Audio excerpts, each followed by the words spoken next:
शेतकऱ्यांच्या कर्जमाफीचा ऑनलाईन अर्ज किचकट असल्याचा विरोधकांचा दावा मुख्यमंत्र्यांनी विधानसभेत फेटाळून लावला। कर्जमाफीचा अर्ज केवळ 2 पानांचा असून सुटसुटीत असल्याचा दावा त्यांनी केला। तसंच राज्यात 26,000 आपलं सरकार सुविधा केंद्र सुरू करण्यात आलेली असून तिथे जाऊनही शेतकऱ्यांना अर्ज भरता येणार असल्याची माहिती फडणवीसांनी दिली। तसंच आजपासून कर्जमाफीचा अर्ज भरण्यासाठी मोबाईल ॲपही लॉन्च करण्यात येणार असल्याची घोषणा मुख्यमंत्र्यांनी केली। 2016 साली कर्जाचं पुनर्गठन केलेल्या शेतकऱ्यांनाही कर्जमाफीच्या योजनेत सहभागी करून घेणार असल्याचं मुख्यमंत्र्यांनी सांगितलं। हे फॉर्मचं पहिलं पान आहे। काय माहिती मागितली आहे? पहिल्या पानात संपूर्ण नाव, स्वतःचे, वडिलांचे, पतीचे आणि आडनाव, आधार क्रमांक, पत्ता, लिंग म्हणजे स्त्री आहे का पुरुष आहे, जन्मतारीख। आता जन्मतारीख मागितली नाही तरी चालते, पण पुढे आपल्याला एक रेकॉर्ड राहतो त्याचा, म्हणून ती जन्मतारीख मागितली आहे। मोबाईल क्रमांक, पॅन क्रमांक असेल तर, तेही म्हटलं असेल तर, पॅन क्रमांक असेल तर, पेन्शन पीपीओ क्रमांक असेल तर, त्यानंतर आपण त्याच्यात अकाउंटची माहिती मागितली आहे, पीक किंवा मध्यम मुदत कर्जाचा तपशील, दुसऱ्या पानावर फक्त घोषणापत्र आहे, त्यानंतर संपर्काचा मोबाईल क्रमांक, अर्जदाराचं नाव, स्वाक्षरी किंवा अंगठा, संपला विषय। 26,000 आपले सरकार सेवा केंद्र आज याच्याकरता कार्यरत आहेत आणि या केंद्रांवर दोन्ही सुविधा दिल्या। ऑनलाईनही भरता येतो किंवा ऑफलाईन जरी फॉर्म आणून दिला तरी देखील तो स्वीकारला जाईल, फक्त तो ऑफलाईन आम्ही ऑनलाईन करू आणि बायोमेट्रिक घेऊ। आणि आता याच्यासोबत त्याचा मोबाईल ॲप आम्ही उद्या परवा लॉन्च करतोय। त्या मोबाईल ॲपवर देखील साध्या आपल्या मोबाईलवर जसा आपण फॉर्म भरतो तसा फॉर्म भरून देता येईल। पुनर्गठन ज्यांचं झालेलं आहे अशा शेतकऱ्यांना दुहेरी मार आहे। जे जुने पुनर्गठित शेतकरी आहेत त्यांच्या पुनर्गठनानंतर ते पुन्हा डिफॉल्टमध्ये गेले आहेत, त्यामुळे त्यांचं पीक कर्ज डिफॉल्टमध्ये गेलं असेल तरी या योजनेत समाविष्ट आहेत, त्यांचं मुदत कर्ज डिफॉल्टमध्ये गेलं असेल तरी या योजनेत ते समाविष्ट आहेत। पण काही अशी आहेत की जे डिफॉल्टमध्ये गेलेले नाहीत, पण त्यांचं जे 2016 साली पुनर्गठन झालं त्यामुळे त्यांच्यावर जो दुहेरी मार आहे आणि म्हणून त्यांनाही या योजनेमध्ये समाविष्ट करून त्यांचंही 1.5 लाखापर्यंतचं कर्ज रद्द करण्याच्या संदर्भातला निर्णय राज्य सरकार या ठिकाणी घेईल। परभणी जिल्ह्यात संतप्त शेतकऱ्यांनी जिल्हा बँकेवर दगडफेक केली। जिंतूर तालुक्यात बोरी इथे ही घटना घडली आहे। गेल्या काही दिवसापासून विम्याचे ऑनलाईन फॉर्म भरण्यास खूप वेळ लागत असून शेतकऱ्यांना 2-2 दिवस बँकेच्या रांगेत घालवावे लागत आहेत, त्यामुळे शेतकरी संतप्त आहेत। यावेळी शेतकऱ्यांची आणि बँक व्यवस्थापनामध्ये बाचाबाची झाली। बँकेत एकाच खिडकीवर विमा भरला जात होता, त्यात वाढ करण्याची मागणी शेतकऱ्यांची होती, पण कर्मचारी कमी असल्याचं बँकेने सांगितल्यानं शेतकरी संतप्त झाले। परिणामी जिल्हा मध्यवर्ती बँक बंद करावी लागली, त्यामुळे शेकडो शेतकऱ्यांनी रास्ता रोकोचा मार्ग अवलंबला। पण 1 तास होऊनही शेतकऱ्यांचा रास्ता रोको संपत नसल्यानं पोलिसांनी शेतकऱ्यांवर लाठीमार केला। यामध्ये संतप्त शेतकऱ्यांनी पोलिसांच्या आणि बँकेच्या दिशेने दगडफेक केली। दरम्यान अडचणीपोटी पाथरी इथे ही जिल्हा मध्यवर्ती बँक शेतकऱ्यांनी ठिय्या आंदोलन केलं। 31 तारीख विमा भरण्याची शेवटची तारीख असल्यानं शेतकऱ्यांनी विमा भरण्यासाठी एकच गर्दी केली आहे, पण बँकांमधील तांत्रिक बाबी आणि अटींमुळे शेतकऱ्यांची अडचण होती आहे। राज्याला जलसंपन्न करण्यासाठी त्यांनी आपलं घरदार जमिनी दिल्या, मात्र सध्या हेच धरणग्रस्त मरण यातना भोगतायत। साताऱ्यातील वांग मराठवाडीचे थोडे थोडके नाही तर 300 धरणग्रस्त कुटुंब गेल्या 20 वर्षांपासून हे भोग भोगतायत। शेतीला पाणी मिळावं, गावं शहरं पाणीदार व्हावीत म्हणून सातारा जिल्ह्यातील ढेबेवाडी खोऱ्यात धरण बांधण्यात आलं। या धरणासाठी वांग मराठवाडी इथल्या 12 गावातील 1200 कुटुंबांनी आपलं राहतं घर, शेतीवाडी या सगळ्यावर पाणी सोडलं। यातील 900 कुटुंबांचं पुनर्वसन करण्यात आलं, मात्र 300 कुटुंब अद्यापही पुनर्वसनाच्या प्रतीक्षेत आहेत। 7 वर्ष झालं ही लोक या पद्धतीचा या सगळ्या सामना करत आहेत। इथं पाणी जर भरलं तर या वस्तीचा पूर्ण आड, पिण्याच्या पाण्याचा पूर्ण आड 2 महिने पाण्याखाली जातो। या वस्तीला 1 किलोमीटरवरनं वाहत्या ओढ्यातनं ते पाणी आणावं लागतंय आणि अशा परिस्थितीमध्ये गेली 7 वर्षे ही लोक अशा प्रकारचं इथे राहत आहेत। धरणाचं पाणी आता त्यांनी जरी सोडलं जरी असलं तरी सुद्धा पाणी साठलेलं आहे आणि विहिरी पाण्यात गेलेल्या आहेत। पाण्याचा पिण्याचा प्रॉब्लेम झालेला आहे। लोकांच्या दळणवळणाचं साधन हिरावून घेतलेलं आहे आणि इथं स्मशानभूमी बुडल्यामुळं अशी दुर्घटना झाली तर मग कुठं घेऊन जायचं असा प्रश्न निर्माण होतोय. 60% धरणग्रस्तांचं पुनर्वसन झालं नाही. त्यांचं ऐच्छिक पुनर्वसन असो नाहीतर कसेही असो, त्यांचं पुनर्वसनाचा प्रश्न शासनानं लवकरात लवकर मार्गी लावून धरणाचं काम लवकरच सुरू करावे अशी सर्व विभागातील जनतेची मागणी आहे. बरं, ज्या गावांचं पुनर्वसन केलं त्यांची ही अवस्था काही चांगली नाही. धरणामुळे विस्थापित झालेल्यांसाठी सातारा आणि सांगली जिल्ह्यात 12 आणि 15 गावठाणं करण्यात आली. मात्र हा भाग दुष्काळी असल्यानं शासनानं फसवणूक केल्याची ओरड होतीये. उमरकांचन गावातल्या 300 कुटुंबांचं तर पुनर्वसनच नाही. गेल्या 20 वर्षांपासून पुनर्वसनाचा गुंता न सुटल्यानं मोठी समस्या निर्माण झालीय. पावसाळ्यात धरण भरल्यानं गावात पाणी शिरलंय. गावातली विहीर, स्मशानभूमी धरणाच्या पाण्यात बुडालीये. आमचं हे पुनर्वसनाचंच चाललंय ना, हेच आम्ही सरकारला सांगतो. या आज करतो उद्या करतो, आता आम्ही इथं गावठाण करून घेणार आहे, देतो म्हटली येते. आम्ही सांगितलं आमच्या सोयीता सगळ्या करायच्या, आता आम्ही काय तिकडे खालतं जाणार नाही, अशीच आमची सरकारला मागणी आहे. पियाच्या पाण्याची सोय नाही पहिली, अजिबात पाणी नाही. आता आजारी माणसं पडली तर काय करणार? कुठलं पण पाणी पिऊन सरकार देणार आहे का? पाऊस वाढला, पाणी वाढलं, सरप यायला लागली तर माणसांनी दखल घेतली पाहिजे की नाही सरकारनं? 8 दिवस झाला आड बुडून, आता पाणी इथंपर्यंत आलंय आणि आमच्या घरी इथं लाईट सुद्धा नाही. आम्ही कसं अंधारात काढायचं? किती सण करायचं आम्ही? त्रास आम्हाला उद्यापर्यंत टँकर आला पाहिजे. गेल्या 20 वर्षापासून हे ग्रामस्थ पत्र आणि निवेदन देत आपल्या यातना शासन दरबारी मांडतायत. निदान यंदा तरी त्यांचा आक्रोश सरकार दरबारी पोहोचेल ही अपेक्षा. विकास भोसले, झी मीडिया, सातारा. केंद्र सरकारनं गेल्या 2 वर्षात ओबीसी विद्यार्थ्यांना देण्यात येणाऱ्या शिष्यवृत्तीच्या रकमेत मोठी कपात केली आहे. यामुळे ओबीसी विद्यार्थ्यांपुढे शिक्षणाचा गंभीर प्रश्न निर्माण झाला आहे. ही रक्कम 500 कोटींवरून थेट 54 कोटींपर्यंत खाली आणण्यात आली आहे. पाहूया हा धक्कादायक रिपोर्ट. राज्यातल्या अल्प उत्पन्न गटातल्या ओबीसी विद्यार्थ्यांच्या उच्च शिक्षणाचं स्वप्न साकार करण्यासाठी केंद्र सरकारतर्फे या विद्यार्थ्यांना शिष्यवृत्ती दिली जाते. इंजिनियर, मेडिकल अशा व्यावसायिक अभ्यासक्रमासाठी 1997-98 पासून केंद्र सरकारतर्फे ही शिष्यवृत्ती दिली जाते. मात्र राज्य सरकारनं ही शिष्यवृत्ती योजना 2005-06 मध्ये लागू केली. त्यातही केवळ 50% शिष्यवृत्तीची रक्कम राज्य सरकारकडून ओबीसी विद्यार्थ्यांना दिली जात होती. केंद्र सरकारकडून मिळणाऱ्या या शिष्यवृत्तीवर राज्यातील लाखो ओबीसी विद्यार्थी शिक्षण घेत असतात. मात्र गेल्या 2 वर्षापासून केंद्र सरकारनं या ओबीसी शिष्यवृत्तीच्या रकमेत अचानक मोठी कपात केली आहे. 2014-15 साली ओबीसी विद्यार्थ्यांसाठी केंद्र सरकारनं 559 कोटी रुपये दिले होते. 2015-16 साली ही रक्कम 501 कोटी इतकी होती. मात्र 2016-17 साली केंद्र सरकारनं या रकमेत अचानक कपात केली आणि केवळ 78 कोटी रुपये ओबीसी विद्यार्थ्यांच्या शिष्यवृत्तीसाठी दिले. 2017-18 साली यात आणखी कपात झाली आहे आणि ही रक्कम केवळ 54 कोटींवर आली. गंभीर बाब आहे आणि कुठंतरी सरकार ओबीसीच्या व्हीजीएनटीच्या स्पेशल बॅकवर्ड क्लासेसच्या शिक्षणाच्या विरोधामध्ये हे पाऊल टाकत आहे. ही अतिशय गंभीर बाब आहे. ही बाब आम्ही योग्य वेळी विधानसभेमध्ये निश्चित उचलून धरू.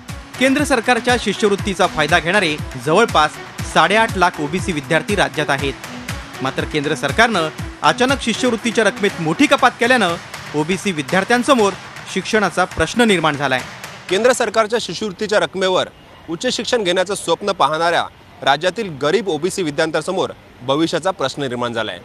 एकीकडे केंद्र सरकारकडनं शिष्यवृत्ती मिळत नाहीये तर दुसरीकडे शिक्षण घेण्यासाठी पैसे नाहीत. या कात्रीत अडकलेल्या राज्यातील अनेक ओबीसी विद्यार्थ्यांना शिक्षण निम्म्यावर सोडून देण्याची वेळ आली आहे. सबका साथ सबका विकास असा नारा देणाऱ्या भाजपच्या सरकारने शिष्यवृत्तीची रक्कम कमी करण्याचा निर्णय का घेतला याबाबत त्यामुळे आश्चर्य व्यक्त केलं जात आहे. Deepak Bhatuse, Zee media, Mumbai. 5वी ते 8वीच्या परीक्षा पुन्हा सुरू होण्याची शक्यता आहे. केंद्र सरकार या संदर्भात संसदेत विधेयक आणणार असल्याची माहिती केंद्रीय मनुष्यबळ विकास मंत्री प्रकाश जावडेकर यांनी राज्यसभेत प्रश्नकालामध्ये दिली आहे. देशातल्या 24 राज्यांनी या परीक्षा घेण्यासंदर्भात अनुकूलता दर्शवली आहे. त्यामुळे विरोधक राज्यसभेत या विधेयकाला समर्थन देतील अशी आशाही त्यांनी व्यक्त केली आहे. मात्र नापास झालेल्या विद्यार्थ्यांचं वर्ष वाया जाणार नसल्याचंही त्यांनी नमूद केलंय. मार्चमध्ये नापास झालेल्या विद्यार्थ्यांना मेमध्ये पुन्हा परीक्षा देण्याची संधी देण्यात येणार असल्याचं त्यांनी स्पष्ट केलंय. मात्र सरकारी शाळांमधल्या दर्जाविषयी त्यांनी यावेळी चिंता व्यक्त केली. राज्य पाठ्यपुस्तक मंडळानं 9वीच्या विद्यार्थ्यांसाठी प्रकाशित केलेल्या इतिहासाच्या पाठ्यपुस्तकात तत्कालीन पंतप्रधानांबाबत बदनामीकारक मजकूर छापल्याचा आरोप होतोय.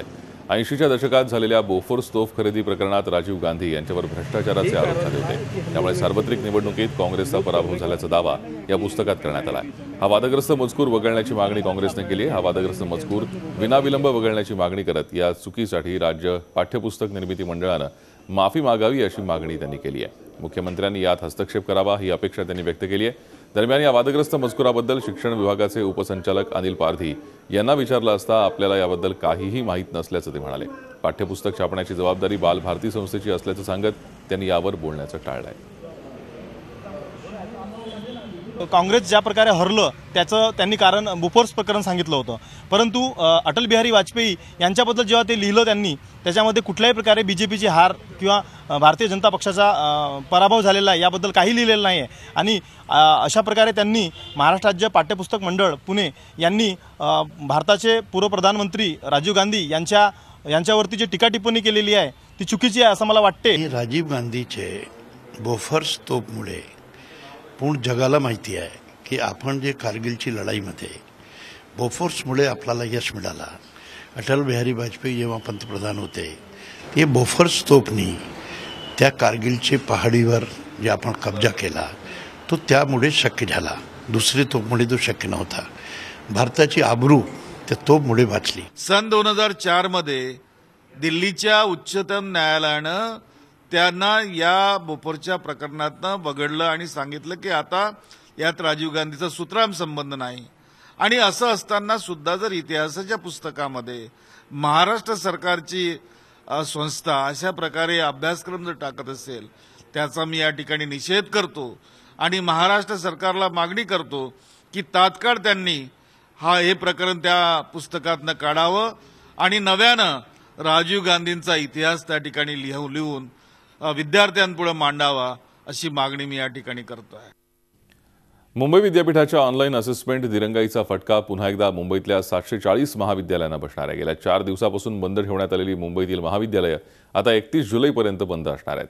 मुंबई विद्यापीठानं महाविद्यालयांची सुट्टी वाढवण्याचा निर्णय घेतला आहे. कुलपती विद्यासागर राव यांनी मुंबई विद्यापीठाला पदवी परीक्षांचे निकाल लावण्यासाठी 31 जुलैपर्यंतची मुदत दिली आहे. पण पदवी परीक्षांच्या 2.5 लाखाहून अधिक उत्तरपत्रिका तपासायच्या बाकी असल्यानं महाविद्यालय आणखी काही दिवस बंद ठेवण्याचा निर्णय घेण्यात आला आहे. पण यामुळे FY, SY आणि TYचे सिलेबस अपूर्ण राहण्याची शक्यता प्राचार्य वर्गाकडून व्यक्त होतीये.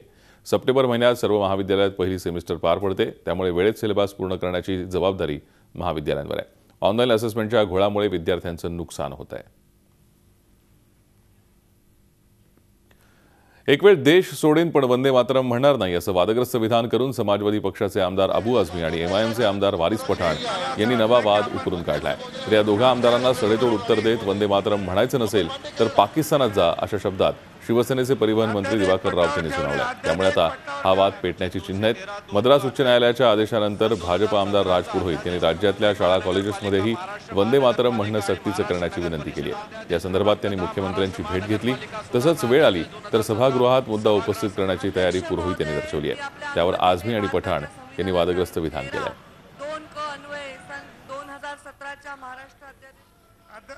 बार बार इस तरह की चीज़ें ला करके कि वंदे मातरम, भाई वंदे मातरम जो पढ़ रहा पढ़े ना, शहनवाज हुसैन पढ़ रहा है और वो जो है अब्बास नकवी पढ़ रहे हैं, ऐसे बहुत लोग पढ़ रहे हैं. इस्लाम में शराब पीना मना है, बहुत सारे मुसलमान पी रहे हैं. परंतु मेरा ये कहना है कि ज़बरदस्ती किसी पे थोपा नहीं जा सकता. अगर सच्चा मुसलमान होगा, इस्लाम को मानने वाला होगा तो कभी वंदे मातरम नहीं पढ़ेगा. हमें इस मुल्क से निकाल दो, हमें गोली मार दो. अगर हमें थोड़ी भी इबादत, हमें थोड़ी भी इस्लाम की चाहत होगी, अगर सच्चे हम मज़हब वाले होंगे तो हम कभी भी वंदे मातरम नहीं के ऊपर आप फोर्स नहीं करते, क्योंकि right to practice religion is guaranteed under the constitution. तो आप किस तरह फोर्स कर सकते हो? बोलने दो उनको, मुझे फोर्स करके दिखाओ. मेरे गले पे छुरी रख दो या मेरे सर पे गन रख दो, मैं नहीं बोलूँगा. और अगर ये लोग सदन में भी उठाएंगे तो मैं उसका विरोध करूँगा, तूतन विरोध करूँगा इस बात का. क्योंकि अगर यदि मेरा धर्म मुझे किसी चीज़ का, किसी स्लोगन बोलने का इजाज़त नहीं देता तो मैं नहीं बोलूँगा. आप फोर्स और जबरदस्ती नहीं कर सकते.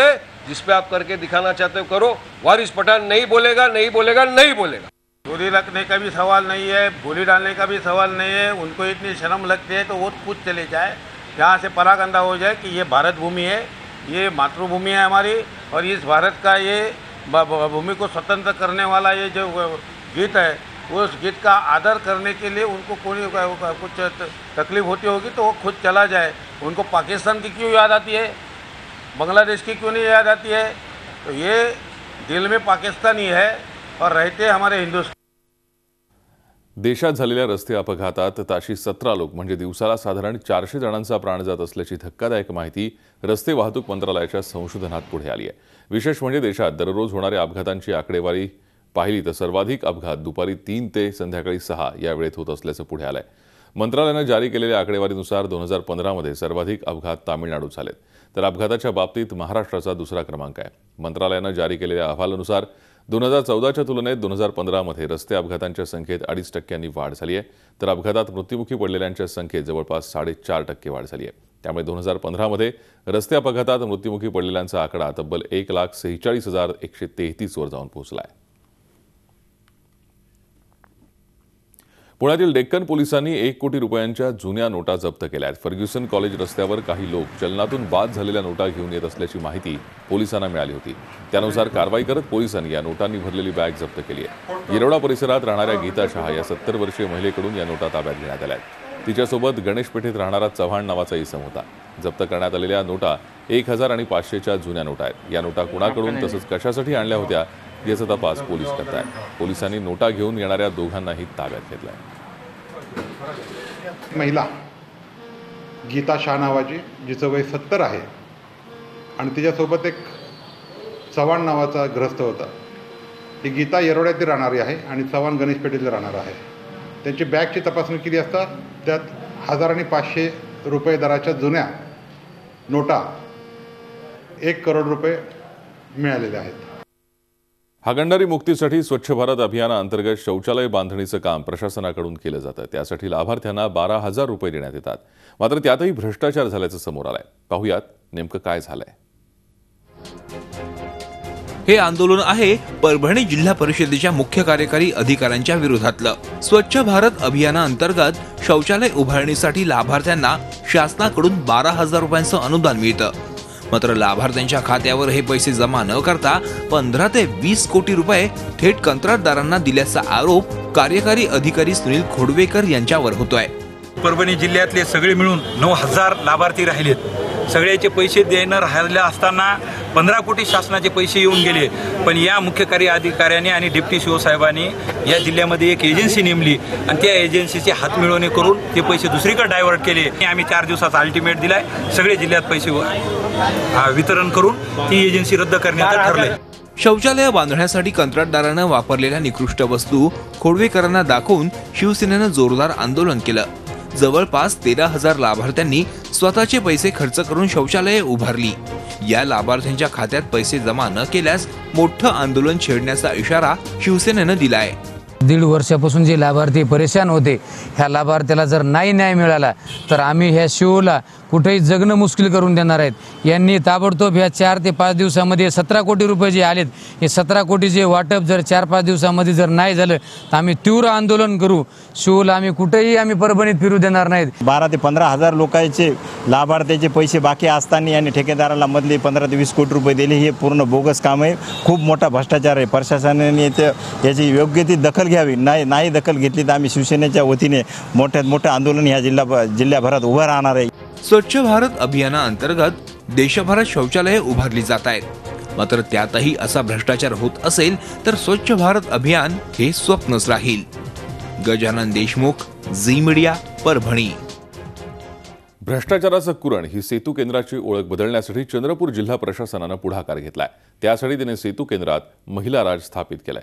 सावित्रीच्या लेकींनी हे काम सफल करून दाखवलं तर निश्चितच त्यांच्या हाती इतरही काही योजना दिल्या जाऊ शकतात। राज्यातल्या महसूल विभागातली सेतू केंद्र म्हणजे भ्रष्टाचाराचं कुरण, पण सामान्यांची ही समस्या चंद्रपूर जिल्हा प्रशासनानं निकाली काढण्याचा प्रयत्न केलाय। महिला आर्थिक विकास महामंडळाच्या अखत्यारीत असणाऱ्या बचत गटांना सेतू केंद्र चालवायला देण्यात आली आहेत। 3 महिन्यांच्या आत 15 तालुक्यातली केंद्र महिलांच्या स्वाधीनही करण्यात आली आहेत। चंद्रपूर जिल्ह्यामध्ये असा एक अनोखा प्रयोग करत आहोत की माविम जे महिलाच्या सक्षमीकरण मंडळ त्यासाठी आहे, महामंडळ आहे, शासनाच्या महामंडळ आहे, त्याच्यासोबत आम्ही टायअप केलेलं आहे आणि कल्पना अशी आहे की जे आमचं सेतू केंद्र आहे ते सेतू केंद्र महिलांनी चालवावे, बिकॉज तो आमच्या कटिंग एज असतात. सर्वात जास्त लोक सेतू केंद्रावर येतात आणि सेतू केंद्रावर कंप्लेंट पण असतात, उद्धटपणे लोक बोलतात, काम वेळेवर होत नाही. तो इमेज शासनाचा चेंज झाला पाहिजे, महिलांना रोजगार मिळाला पाहिजे, त्यांना सन्मान मिळाला पाहिजे. त्यासाठी आपण एक प्रयत्न करत आहोत. सेतू केंद्रात सामान्यांना मिळणारी सेवा म्हणजे सरकारी यंत्रणेवरचं नागरिकांचं समाधान किंवा रोषाचा मापदंड. नेमकी हीच बाब जिल्हा प्रशासनानं लक्षात घेतली आणि सावित्रीच्या लेकींना हा कारभार सोपवला. त्यासाठी उपविभाग निहाय प्रशिक्षण कार्यशाळा आयोजित करून या महिलांना कौशल्य प्रदान केलं. फर्स्ट टाइम आम्ही महिलाला एक गव्हर्नमेंट ऑफिसमध्ये बसून सेतू केंद्र चालण्याची संधी देत आहोत. काही अडचण येऊ शकेल इन द बिगिनिंग, सुरुवातीला, पण आमचा पूर्ण सपोर्ट आहे हा महिलांना, हा मावीमच्या महिलांना, आणि आम्हाला पूर्ण विश्वास आहे. त्यांनी ट्रेनिंग घेतलेलं आहे आणि आमचा सपोर्ट, शासनाचा सपोर्ट त्याच्यामागे असल्यामुळे हा जे त्यांना आम्ही जबाबदारी दिलेली आहे त्यांनी ते पार पाडतो. जिल्हाधिकाऱ्यांनी दाखवलेला विश्वास आम्ही सार्थ ठरवू असं या महिला सांगतायत. सगळं महिलांचा एक उपक्रम राबवण्याच्या उद्देशाने आणि करप्शन कमी करण्याच्या उद्देशाने हा उपक्रम चालवलेला आहे. या सगळ्या गोष्टीमध्ये आम्हाला माननीय जिल्हाधिकारी साहेब यांनी खूप सहकार्य केलं आणि हे सेतू केंद्र चालवण्याचं काम महिला आर्थिक विकास महामंडळाअंतर्गत ज्या 11 CMRच्या स्थापन आहेत प्रत्येक तालुका स्तरावरती त्या CMRCंना दिलेला आहे. भ्रष्टाचार रोखून सेतू केंद्रात दृश्य बदल घडवण्यासाठी जिल्हा प्रशासनानं उचललेलं हे पाऊल कौतुकास्पदच.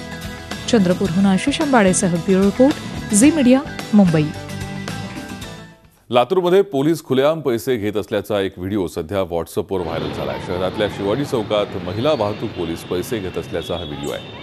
AA मुळे असं या महिला वाहतूक पोलिसांचं नाव आहे. संबंधित कर्मचारी शिवाजी चौकात आपली ड्युटी करत असताना पांढरा शर्ट घातलेल्या व्यक्तीकडून पैसे घेऊन आपल्या पॅन्टच्या उजव्या खिशात ठेवत असल्याचं स्पष्टपणे दिसत आहे. या संदर्भात लातूर वाहतूक पोलीस निरीक्षक लक्ष्मण राग यांच्याकडून माहिती जाणून घेतली असता वाहतूक नियम तोडल्याप्रकरणी कारवाई केल्यानंतर 50 रुपये घेत असल्याची सारवासारव त्यांनी केली आहे. प्रत्यक्षात व्हिडिओमध्ये ना पावती दिसतीये ना पावती पुस्तक, पण तरी देखील पावती फाडून 50 रुपये घेत असल्याचा दावा वाहतूक पोलीस निरीक्षक करतात. या महिला कर्मचाऱ्यावर काय कारवाई होईल याकडे आता लक्ष लागलंय. झी 24 तास रहा एक पाऊल पुढे.